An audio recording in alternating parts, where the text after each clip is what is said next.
안녕하세요. 퇴직금 지킴이 노마드 퇴직금입니다.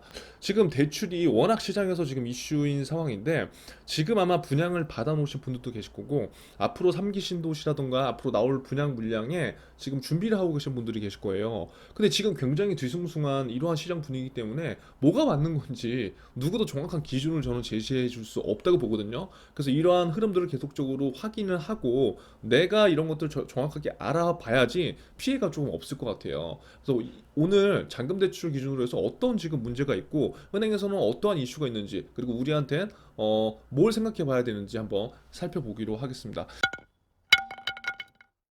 자, 지금 잔금 대출 기준이요. 지금 원래는 이제 시세 대부분 이제 시세로 나갔죠. 그런데 이게 지금 가계부채 대책의 일환으로 각 금융권들에게 대출을 뭐 어떻게 보면 쪼이라고 한 거죠. 그렇게 해서 나온 지금 방안이 뭐다? 부동산부터 지금 뭔가를 계속적으로 쪼이고 있는데 원래 잔금 대출을 기준이 대부분 시세대로 해줬다는 거죠. KB 시세대로. 그런데 그거를 분양가로 지금 확 낮춘다는 거예요. 그리고 지금 이것들이 은행권으로 확산되고 있다는 거고요. 그래서 지금 입주의 차질을 받는 분들도 계신다는 거예요. 이게 진짜 얼마나 말이 안 되는 거냐. 이것도 어떻게 보면 지금 소급의 원칙이거든요. 그래서 지금 현재 잘못됐다, 잘못되지 않았다 그거보다 지금 이러한 상황을 아예 알지 못하시는 분들도 계실 거예요, 분명히. 내가 이제 내년에 분양을 받아서 들어가려고 하는데, 나는 당연히 들어갈 줄 알았는데, 이게 안 된대. 그럼 내년에 얼마나 정말 흔히 얘기하면 말이 안 되는 상황이 오겠습니까? 그래서 이러한 상황들을 제가 봤을 때는 꾸준하게 내가 직접 확인하고 꾸준하게 알아보셔야 될 것 같아요. 한번 내용을 한번 볼게요. 자, 신규 분양 아파트의 잔금 대출 한도 산출 기준을요. 시세에서 분양가 이내로 바꿔 한도를 축소하는 움직임이 은행권에서 확산되고 있는 것으로 좀 나타났대요. 이게 지금 뭐 처음인 분들한테는 생소할 수 있지만 일반적으로 우리가 이제 분양을 받게 되면은 처음에 지금 뭐 작년 재작년에는 계약금이 대부분 20%죠. 원래는 분양이 그렇게 핫하지 않았을 때는 계약금이 뭐 10%, 중도금이 60%, 그 다음에 잔금이 30% 요렇게 이제 대부분 구성이 되죠. 10%만 있으면 그래서 뭐 청약을 할 수 있다 이제 이런 소리가 나왔는데 근데 이제 작년 재작년부터 해서 하도 분양이 이제 인기가 많아지니까 이제 건설사에서 20%로 이제 계약금을 올렸죠. 20, 중도금 40, 뭐 40 요렇게 하던가 그쵸? 근데 이 40이 원래 중도금 60인데 요렇게 됐죠. 중도금 60인데 어 대출을 40%만 투기과열지구는 그래서 잔금 요렇게 요렇게 이제 돼서 이 잔금 대출이라는 거는 요 대출을 이제 잔금 대출이라고 하는 거죠. 잔금 대출. 근데 대부분 이 잔금 대출은 뭐 따로 있는 게 아니라 이 중도금 대출을 이제 잔금 대출을 이제 전향을 시키는 건데 자, 여기서 이 잔금 대출의 기준을 원래는 이 아파트가 지어져서 요렇게 갈 때 대부분 이제 우리가 분양받고 상승을 한다고 이제 보는 거잖아요. 여지껏 추이상. 그럼 내가 만약에 분양을 7억에 받았어. 그럼 7억에 받았으면 이 아파트가 입주할 때 시세가 13억이야. 그럼 13억에 맞는 LTV를 적용해서 대출이 나왔는데 이게 지금 갑자기 시세가 아니라 분양가 이내로라고 해버린 거예요. 분양가 이내로. 그럼 7억이면 예를 들어 7억. 그럼 지금 만약에 분양을 안 받으신 분들이나 대출을 활용 안 하신 분들은 야 이거 너무 당연한 거 아니야? 라고 이제 생각을 하실 수도 있지만 분양을 받아보시거나 계속해서 뭔가 투자를 하실 분들은 이게 엄청난 차이라는 거죠. 왜냐면 자금 계획에서부터 13억을 계산했는데 7억? 맥스 7억이야?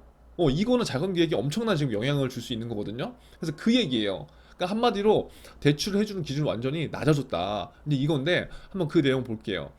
KB국민은행이 잔금 대출 기준가를 분양가로 내린 데 이어 신한은행은 최근 잔금 대출 한도를 분양가 이내로 제한하기로 지침했다. 그러니까 KB국민은행이 이렇게 잔금 대출 기준가를 분양가로 했는데 신한은행도 따라했다. 우리은행도 따라할 거다. 그러니까 은행의 방향성은 지금 뭐예요? 위에서 지금 계속 쪼고 있으니까 야 니네 해주지 말라고 하니까 어쩔 수 없는 거예요. 그쵸? 자, 그래서 이에 따라서 시세 기준 아까 얘기한 그 13억 기준으로 자금을 세웠던 입주 예정자들의 입주 차질이 불가피할 것이다. 그러니까 이게 정말 말이 안 된다는 거죠. 왜냐? 인제부터 만약에 적용이 되면 상관이 없어요. 왜? 정부에서 그렇게 하라면 방법이 없는 거죠. 가계부채가 너무 많고 그거를 통제할 그 일환으로 이러한 대책을 마련한 거니까. 그런데 이거는 지금 전에 이미 받았던 사람들한테 이렇게 해버리면 이분들은 계획이 있었을 거잖아요. 그럼 그분들이 만약에 분양가 기준으로 이게 대출이 산정된다고 한다면 이때 이 아파트를 들어가지 않았을 수도 있거든요. 예를 든다면. 근데 이게 아직 확정된 건 아니지만 이러한 방향성으로 가면 문제가 심각해질 수밖에 없다는 거예요. 그리고 지금 이제 분양을 받으실 분들은 이 내용을 꼭 알아셔야 되고요. 자, 4일 은행권에 따르면 신한은행은 최근 잔금 대출 한도가 분양가를 넘지 못하도록 영업 지침을 강화했대요. 기존에는 시세를 기준으로 LTV 제한선까지 잔금 대출을 해줬는데 요즘 시세가 급등해 대출 규모가 크게 늘자 금융당국의 가계대출 관리에 따라 분양가 이내로 한도를 제한한 거. 자, 이제 이 아까 그 소리예요. 예를 들어서 아까 받을 때는 내가 분양가 7억 받았단 말이에요. 근데 지금 최근 집값이 엄청 올랐어 2년 동안. 시세가 갑자기 13억이 된 거야. 어. 그러면 예전에는 7억에서 뭐 9억이 되면은 그 9억에 LTV 뭐 40% 해주면은 3억 6천이었는데 13억으로 오르면 5억 2천, 1억 6천을 더 해줘야 되잖아요. 그럼 이게 가계부채에 더 많이 잡힌다는 거죠. 봤을 때. 근데 지금 정부에서는 은행들을 쪼고 있잖아요. 근데 진짜 중요한 건 뭐냐면요. 은행도 제가 봤을 때 이러면 안 돼요. 은행도 왜냐면 은행도 이익을 내야 되는 당연히 집단인데 지금 상반기 하반기 예대 마진이요 이례적으로 굉장히 많이 수익이 많이 났어요 은행들이. 자, 그렇다고 한다면 그 돈은 다 어디서 나가느냐, 서민들 주머니에서 다 나가는 걸 수밖에 없다는 거죠. 근데 지금 정부에서 무조건 그 이것들에 대해서 대출을 통제하라고 한다고 해서 은행들이 이렇게 말을 잘 듣는다, 이거는 저는 좀 아닌 것 같아요. 어떠한 방법이라든가 어떠한 대책을 조금 진짜 서민들한테 마련을 해주는 게 저는 맞다고 보거든요. 이게 금융권이 할 어떻게 보면 또 역할이 또 될 수도 있는 거죠. 모르겠어요. 이건 그냥 제 생각이에요. 그래서 금융당국은 입주 사업자 점검 TF를 꾸려 실수요 잔금 대출은 중단하지 않기로 했다. 그래서 지금 제가 얘기한 대로 금융당국과 은행권은 실수요, 그러니까 진짜 들어와서 살 사람들의 잔금 대출을 중단하지 않기로 했대요. 이건 정말 박수 쳐줄 얘기죠. 대신 잔금 대출이 불효불급하게 취급되지 않도록 은행권에 깐깐한 심사를 한다는 거예요. 그러니까 이게 이제 은행에서 어떠한 가이드를 따라서 은행별로 요거를 통지를 철저하게 한다는 소리인데 정확한 기준이 없기 때문에 케바케가 될 수 있다는 거예요. 그래서 지금 신한은행 관계자는 잔금 대출 집을 구입하는 것 외에 투기에 아용되지 않도록 하기 위해 잔금 대출 한도를 분양가 이내로 제한하기로 영업 지침을 강화했다고 했는데 저는 사실 잘 이해가 안 돼요. 자, 왜냐? 일단 정부에서도 목적은 자, 실수요 잔금 대출은 중단하지 않기로 했지만이라고 했어요. 그쵸? 그런데 아까와 같은 그런 상황이 발생된다고 한다면 진짜 내 집 마련을 위해서 정말 이분은 이 분양 하나밖에 없어. 그리고 지금 월급을 받고 그냥 외벌이로 만약에 살아가고 있는데 아까 13억이란 그 실수요자 입장에서 대출이 시세 기준으로 나올 줄 알고 이 계산을 들어간 건데 만약에 분양가 이내로 이걸 통제해 버린다고 한다면 이거 이 집 못 들어갈 수도 있거든요. 그럼 또 어떤 분들은 야 그렇게 되면 네가 왜 들어갔어라고 얘기할 수도 있지만 만약에 이분 입장에서 보면은 이때 너희가 분양가대로 한다고 했으면 난 안 들어갔어 이렇게 또 이해할 수도 있는 거거든요. 이게 그러니까 참 애매한 거예요. 그래서 이 대책이 이거를 막기 위한 실수요자 잔금 대출은 중단하지 않기로 했지만 깐깐하게 그 심사를 하라는 기준이 분양가 이내로 그냥 제한을 한다는 것은 조금 아쉬움이 남는다는 거죠 금융권한테. 예, 이거는 제가 봤을 때는요 금융권에서 뭔가 좀 대책을 좀 해줄 필요는 있을 것 같아요. 왜? 이익을 많이 냈잖아요. 이익을. 그쵸?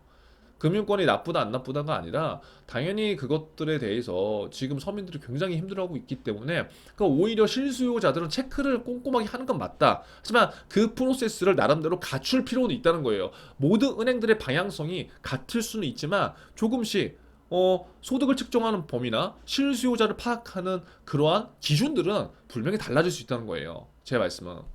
그래서 그러한 면이 좀 아쉽다는 건데 자 여기 한번 보시면 이제 이런 거죠. 자, 국민은행은 LTV 적용 기준을 시세에서 분양가로 바꿨대요.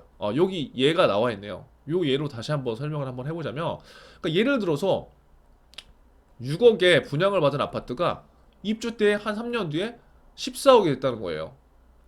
자, 그럼 예전에 이 14억에 투기 과열지구나 뭐 조정대 대상 지역 투기 과열적으로 해볼게요. 그럼 14억이 50%면 7억이 이제 잔금 대출이 나왔다는 거예요. 7억이. 그런데 지금은 이 14억이 50% 시세가 아니라 야 너희 분양받은 기준 6억에 50%인 3억만 나가 이거예요. 그럼 보세요. 이게 지금 4억 갭 차이가 4억이잖아요. 이거 엄청난 거잖아. 이거 어디서 뵐 거예요? 예전에 이제 받았던 분들은 뭐 신용대출도 땡기고 뭐 막 다 그랬을 건데 이거는 제가 봤을 때 한 가족의 이게 인생이 좀 꼬이는 걸 수도 있거든요. 그러니까 아예 처음부터 이때 분양이 들어갈 때 입주자 모집 공고에 이런 얘기가 있었으면 문제가 안 돼요. 그건 당신들의 책임이 맞아요. 그런데 지금 갑자기 가계부채가 증가된다. 어, 이러면서 갑자기 이 얘기가 여기서 나왔다고 한다면 이것도 소급이라고요. 이 소급이 적용이 되면 이런 거는 안 되거든요, 사실. 그래서 이런 방향성을 정부에서 조금 다시 한번 조정을 당연히 해주는 게 맞지 않나? 라는 개인적인 생각을 해보고 자 이런 내용들을 한번 살펴보셨으면 좋겠어요. 그래서 이 내용은 지금 이제 작년이나 뭐 이제 분양을 받으신 분들한테도 제가 봤을 때 필요할 것 같고 앞으로 이제 3기 신도시라든가 다른 계획이 있는 청약을 받으시는 분들도 그냥 예전처럼 묻지마 청약 지원을 하면 절대 안 된다. 내가 어느 정도 자금 있는지 확인하고 예전에는 뭐 마통도 뚫고 제2금융권도 뚫고 뭐 이것저것 신용대도 뚫고 다 했는데 지금 대출이 다 쪼이다 보니까 예전과는 똑같은 분위기가 절대 아니라는 거예요. 그래서 무엇보다 철저한 자금 계획을 먼저 세우시고 이러한 흐름들을 확인하신 다음에 내가 조금 더 발로 뛰면서 알아봐야 되는 시장 상황인 것 같다는 말씀 드리면서 아무튼 좀 아쉬운 내용일 수밖에 없습니다. 그래서 아무쪼록 오늘 내용 좀 도움 되셨기를 바라고요. 다음 영상에서 뵙도록 하겠습니다. 감사합니다.